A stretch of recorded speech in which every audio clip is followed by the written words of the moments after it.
안녕하세요. 제용스의 안전교실입니다. 오늘은 제15회 산업안전지도사 2차 시험 8번째 문제를 풀어볼게요. 콘크리트 타설 작업의 안전 준수사항에 대한 문제입니다. 같이 살펴볼까요? 문제를 읽어볼게요. 산업안전보건 기준에 관한 규칙상 건설 작업 등에 의한 위험 예방에서 콘크리트 타설에 관하여 다음 물음에 답하시오. 소문항이 2개 있는데요. 첫 번째는 콘크리트 타설 작업을 하는 경우 사업주가 준수해야 하는 사항 5가지. 두 번째는 플레이싱 붐이나 콘크리트 펌프카 등 타설 장비를 사용하는 경우 준수해야 하는 사항 4가지를 묻고 있어요. 하나씩 풀어보겠습니다. 먼저 소문항 첫 번째입니다. 기준규칙 제334조 콘크리트의 타설 작업 조문이에요. 총 5가지 준수사항이 있고 문제에서도 5가지를 요구하니까 전부 알아야 하는 거죠. 하나씩 살펴볼게요. 제334조의 5가지 사항입니다. 첫째, 당일 작업 시작 전에 거푸집 및 동바리의 변형, 변이, 그리고 집안 치마 유무를 점검하고 이상이 있으면 보수해야 해요.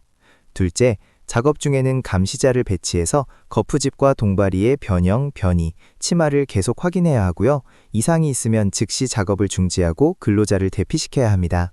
셋째, 콘크리트 타설 시 거푸집 붕괴 위험이 있으면 충분한 보강 조치를 해야 해요. 넷째, 설계도서에 나온 콘크리트 양생기간을 준수해서 거푸집과 동바리를 해체해야 합니다.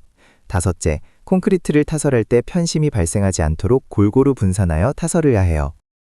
이 5가지가 바로 정답이에요. 제334조는 총 5개 항목이고 문제에서도 5가지를 요구하니까 전부 다 써야 합니다.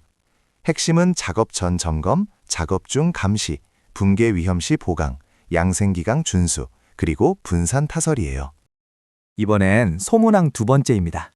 기준규칙 제335조 콘크리트 타설 장비 사용 시의 준수사항이에요. 플레이싱 붐, 콘크리트 분배기, 펌프카 같은 장비를 쓸 때 지켜야 할 사항 4가지를 물어보고 있어요. 이것도 조문에 딱 4가지가 있으니 전부 알아야 합니다. 제335조의 4가지 사항입니다. 첫째, 작업 시작 전에 콘크리트 타설 장비를 점검하고 이상을 발견하면 즉시 보수해야 해요.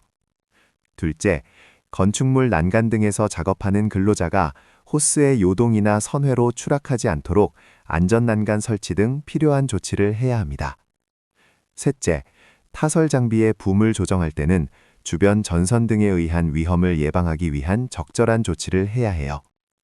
넷째, 작업 중에 집안 치마나 아웃트리거 등 지지구조물 손상으로 장비가 넘어질 위려가 있으면 이를 방지하기 위한 적절한 조치를 해야 합니다. 4가지 모두 정답이에요. 장비 점검, 호스 요동에 의한 추락 방지, 붐 조정 시 전선 위험 예방, 그리고 아웃트리거 손상에 의한 전도 방지, 이 4가지를 기억하시면 됩니다. 특히 호스 요동과 아웃트리거는 현장에서 실제로 사고가 많이 나는 부분이에요. 근거 조문을 정리해 드릴게요.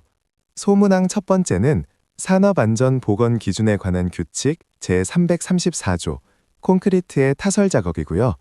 소문항 두 번째는 같은 규칙 제335조 콘크리트 타설 장비 사용 시의 준수사항입니다.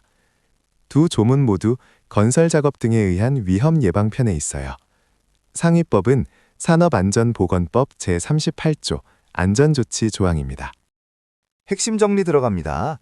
제334조 타설 작업은 5가지, 작업 전 점검과 보수, 감시자 배치와 이상 시 대피, 붕괴 위험 시 보강, 양생기간 준수 후 해체, 편심 방지 분산 타설.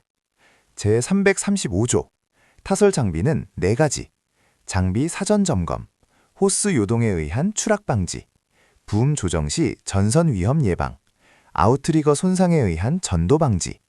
두 조문 합쳐서 총 9가지. 확실히 기억해 두세요. 연관 예상 문제도 살펴볼게요.